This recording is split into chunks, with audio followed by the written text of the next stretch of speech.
आपका DJ Krishna DJ Krishna DJ Krishna Krishna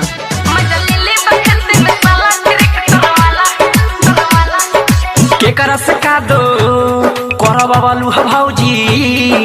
के करस का दो करबा वालू ह भौजी गुबो गुबो धान रोपाला बोला अरे तू नहीं हरे पे वैसे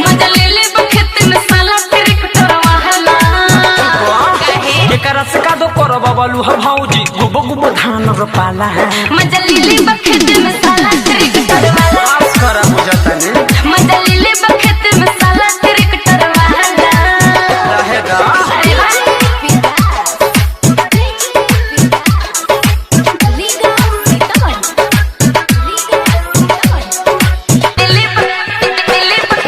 क्या नाम है आपका DJ Krishna DJ Krishna DJ Krishna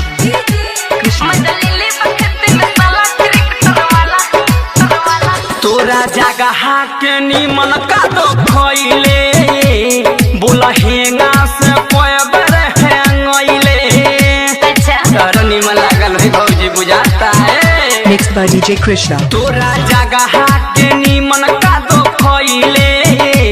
बोला हेंगा से कोई बर हेंगइले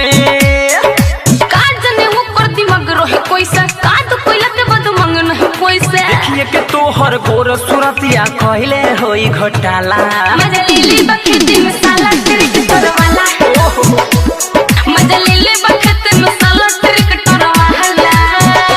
निमन लागल होई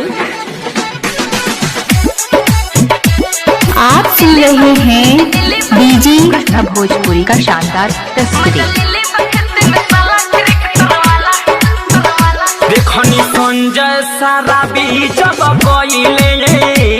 पानी पाटल त फारऊ घुसइले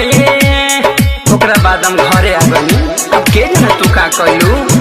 Mixed by DJ Krishna Sanjay सारा बीच गइले पानी पाटल त फारऊ घुसइले